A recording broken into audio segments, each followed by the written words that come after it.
Subscribe to our YouTube channel and press the bell icon to get the latest updates. He is in fact the first foreign minister who has visited us on a bilateral visit since the onset of the pandemic. And I take his presence here today not only as a good augury for our relationship, but also for an early return to life as we used to know it.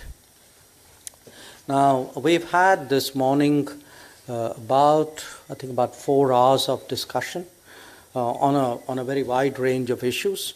The focus has been on how to take our ties to a higher level. In recent years, as you all know, there have been very big changes in global politics, and we both believe that our interests are better served by working together more effectively. That will not only be building on our historical ties, but also expressing our shared commitment to a multipolar world. As democratic polities, market economies, and pluralistic societies, we can, we should, and we will make a difference to the realization of a rules-based global order. A lot of our time today was spent on how to give policy directions to broaden our cooperation and encourage more activities and collaborations. We focused on 5 broad themes, which was connecting people, trade and prosperity, defense and security, climate, and health. Apart from senior officials of the Foreign Ministry, including the Foreign Secretary who joined us today, I was also accompanied by the Principal Scientific Advisor who, as many of you would know, coordinates our vaccine response. That was something which was discussed in some detail. Foreign Secretary Raab will also be meeting my colleagues, Environment Minister Prakash Javadekar and Education Minister Ramesh Pokhriyal during his trip. During the course of the year, the Foreign Secretary and I have been telephonically discussing both our COVID challenges and their economic implications. Today's meeting gave us an opportunity to exchange notes and update ourselves on those issues. It is important that India and UK strengthen their collaboration to hasten their post-COVID economic recovery. This has many facets, including promoting greater trade and investment, fostering innovation, and facilitating the flow of talent. I'm truly glad that the Foreign Secretary will be interacting with Indian industry during his visit. As foreign ministers, we naturally reviewed the state of the world, the situation in Afghanistan, the evolution of the Indo-Pacific, and developments in the Middle East were among the subjects that came up. The challenges posed by terrorism and radicalism were a shared concern. As India enters the UN Security Council next month, we look forward to working together with the UK on a range of global issues. Overall, I think it would be fair to say we had very productive discussions as our partnership becomes more ambitious and consequential. We are the 2 ministers who will carry the responsibility of delivering on the vision of our leadership. So I look forward to working with the Foreign Secretary very closely in the coming days, which will be particularly important. He will tell you why, as indeed in the coming years. Thank you. Thank you, sir. Now may I call upon the UK Foreign Secretary, the Right Honourable Dominic Raab, to make his remarks. Good afternoon. Thank you all for joining us. And thank you, Minister Jaishankar, for your very warm welcome here in Delhi. Can I just start by saying what huge admiration I have for this country. You're the world's largest democracy, the country with one of the highest number of scientists and engineers, a leader in tech, a leader in solar and wind energy, and a huge presence on the global stage. So it's a great pleasure to be here with Dr. Jaishankar and to discuss our shared plans for an even closer future relationship. We agreed on key elements of a 10-year UK-India roadmap so that we can deliver a step change in ambition for the relationship between our 2 countries. We look forward to taking this forward in 2021, including through the UK's presidency of the G7 and also our presidency of the UN Climate Change Conference and as we see and welcome India return to the UN Security Council. And it's very much with that in mind that I'm pleased that Prime Minister Johnson has invited Prime Minister Modi to join the UK-hosted G7 summit next year. And Prime Minister Johnson has also gratefully accepted the very generous invitation to attend India's Republic Day celebrations in January, which is a great honour. I think, as we discussed today, we share the belief that we can do even more together on our shared priorities in the months and years ahead. And for the UK, we see those priorities along the following lines. First of all, we want to deepen our economic partnership. We already have a strong and growing trade relationship. In the year before the pandemic hit, the bilateral trade between India and the UK grew at a vibrant 11%. Our investment relations support over 500,000 jobs in each other's economies, including many UK jobs in tech and telecoms. What we want to do is take that to another level, working towards agreeing an enhanced trade partnership next year, which itself will be, we hope, a stepping stone towards a future free trade agreement. And I think that can unlock huge opportunities for British and Indian businesses, lowering barriers in areas like food and drink, healthcare and life sciences, IT, data, chemicals and financial services. So I think some exciting possibilities ahead. Second, we're committed to building a stronger defence and security partnership with our Indian friends.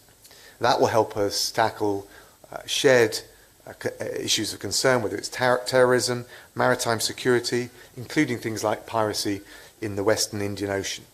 It will also help us to respond to the new challenges, the emerging challenges, like space and cybersecurity. And we want to work together to ensure our telecoms networks, our 5G networks, are more secure and resilient. Third, there's climate change. Prime Minister Modi has been very clear this is a real priority for India. We recognise India's global leadership in this area through the International Solar Alliance and the Coalition for Disaster Resilient Infrastructure. And as hosts of the UN Climate Change Conference in Glasgow next year, we will also be playing a leading role ourselves. We want to see an ambitious outcome that really helps to shift the dial on climate change. India's made real strides on renewable energy. We want to keep building on our partnership internationally in this area. And finally, I should also mention we want to deepen our partnerships in education, research and innovation. Our countries are both leaders in this field. It's an area of complementarity but also comparative advantage, and I think there's a huge scope for further collaboration together in a collaborative international setting. In the UK, we give a warm welcome to thousands of Indian students and academics in the UK each year. They make an incredible contribution to our country.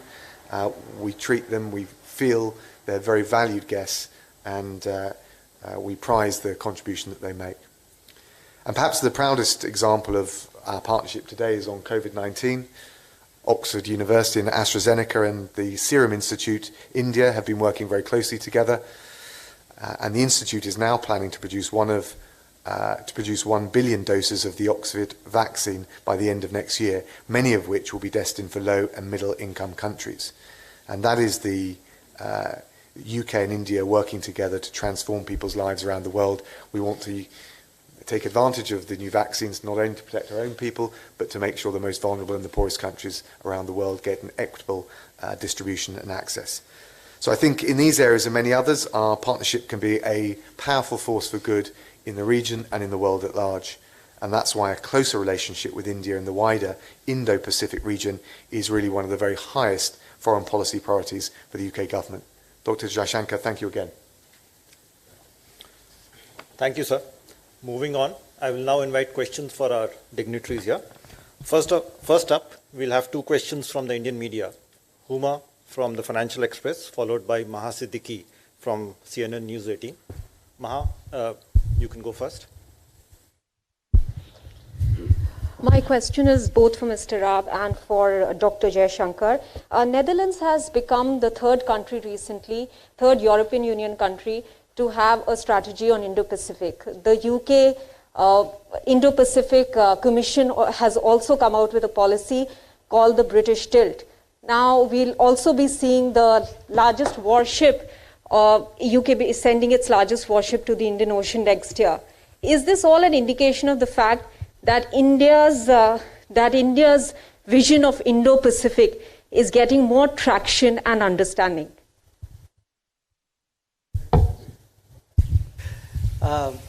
Thank you. Look, let me say this. Obviously India has its vision of Indo-Pacific, but in fairness, I would also recognize that a lot of other countries do. There are obviously big overlaps, and there could be some nuances up there. So the first point of my answer would be, for us, it is a matter of satisfaction that there is today a growing recognition and acceptance of the idea of Indo-Pacific. That, we've seen this, today with the UK, with Netherlands, with Germany, with France, with EU, with the ASEAN, other than Japan and Australia and the United States. And I dare say there'd be more.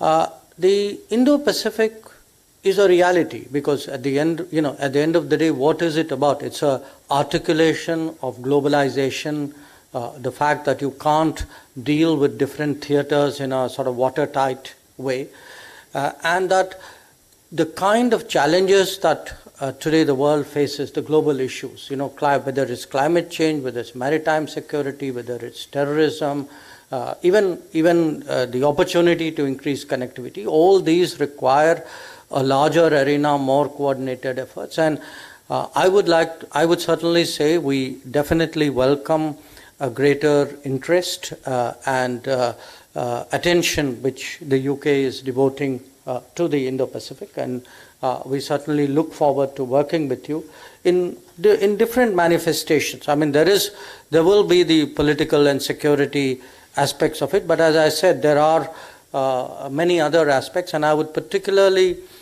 commend your attention to an initiative we have tabled in the East Asia Summit called the Indo-Pacific Oceans Initiative, because you will see a lot of elements of climate change and marine ecology where I certainly believe that it would be profitable for us to work together.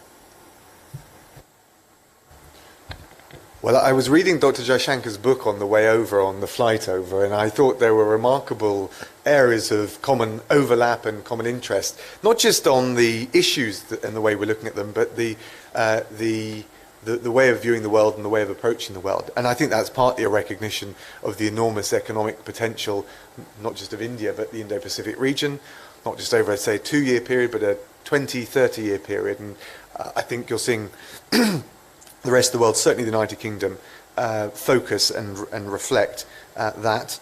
I think it's also a recognition of the benefits of greater cooperation because of all of the issues, some of them opportunities, some of them risks and challenges that come to the salience of this region as a whole. We've got shared interests and shared values. I thought Minister Jaishankar put it well. We will operate with in different ways and collaborate and cooperate in different ways depending on what the issues are.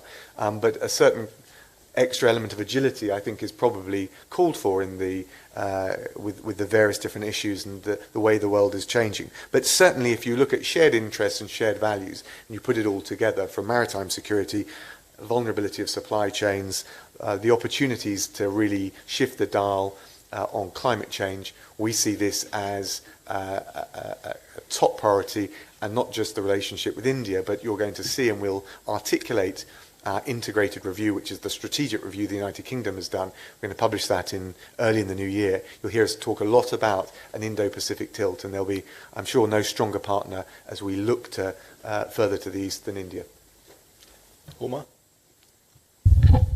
Hi, I have a question for our minister. So this is the first foreign minister's visit to India post-COVID. So what is the importance of this visit? And also we hear that the UK Prime Minister is going to be the chief guest during the Republic Day. And also a question for the UK Foreign Secretary. Why have you chosen this time of the year for the visit? What is the significance? Well, let me be a little technical about it. It's not the first foreign minister's visit, it's the first foreign minister's bilateral visit because Secretary Pompeo was here for a 2+2. So don't want to ignore that. But look, I think the Foreign Secretary comes here at a very important time. In a way, I'm answering the question you posed to him. It's an important time because we are looking at a post-COVID world.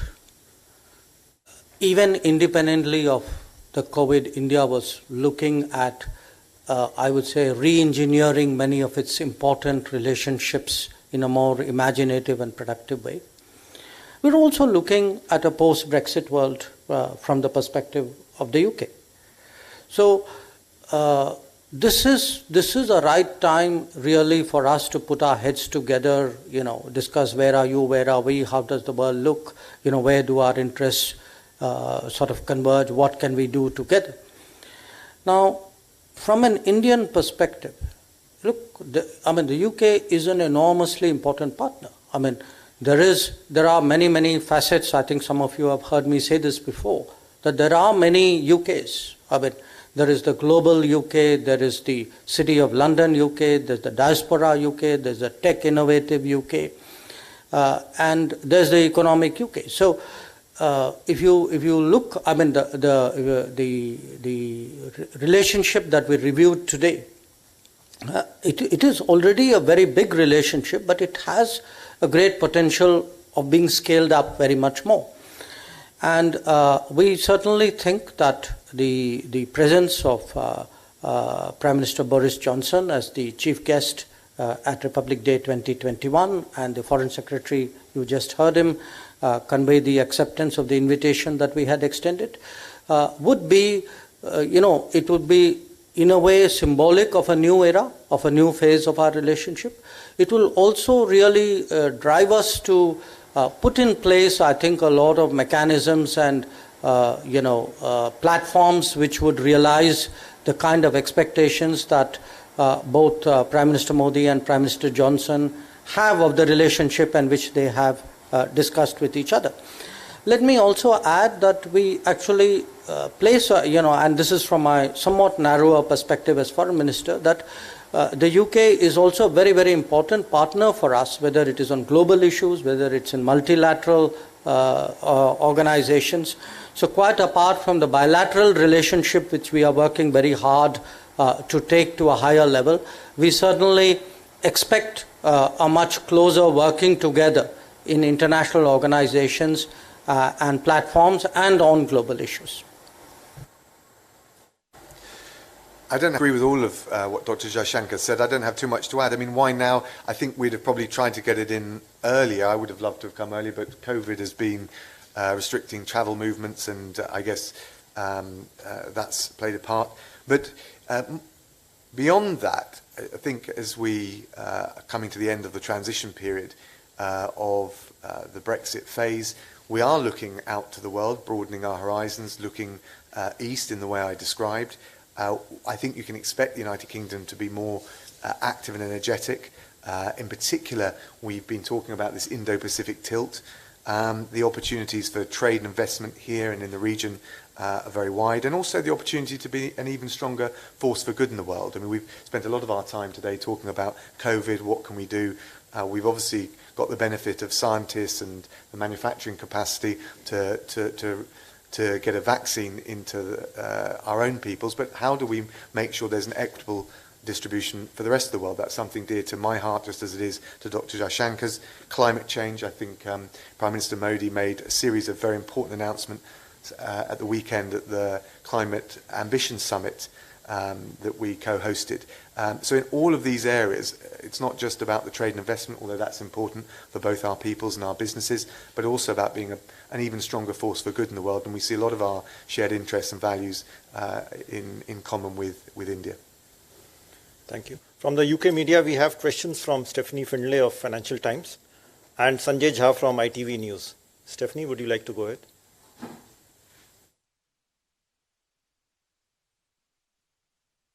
Hi, thank you. This is a question for both. India didn't sign up for the regional free trade deal, RCEP.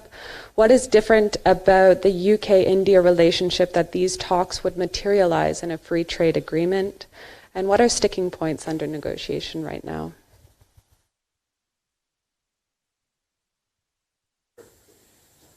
Well, I think you're comparing apples and oranges. UK wasn't part of the RCEP. So I'm not sure that our experience and decisions on the RCEP front really sort of carry over to the discussions with the UK. There have been discussions between our trade ministers. Unfortunately, neither of us are trade ministers, so there's a limit to the detail we could share with you even if we wanted to. But there is, I think, a serious intent really to take our trade relationship forward. And probably at this time, it would be best for me to leave it at that.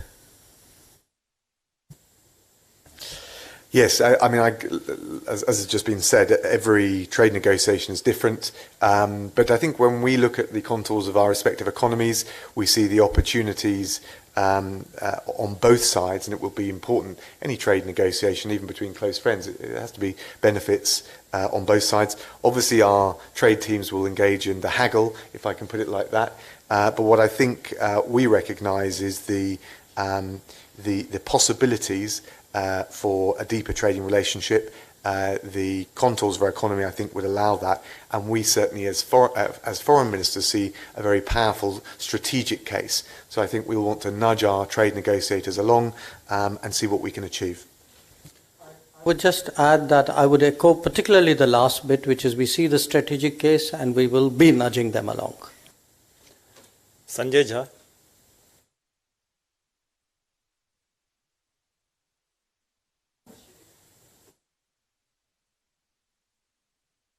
Foreign Secretary, one question is about obviously domestic issue and second about your trip to India. Firstly, with many nations locking down for Christmas, is it the right time for UK to lift restrictions? Won't it lead to a third wave? My second question is about your trip to India. How optimistic are you for a trade deal with the European Union? If you don't get a deal, doesn't that weaken your position to make a trade deal in India for which you are primarily here? So firstly, on what we're doing over Christmas, obviously we've gone from the national lockdown into the tiered approach. We have another review point on Wednesday, as has already been, I think, foreseen in the media, and we've made it clear.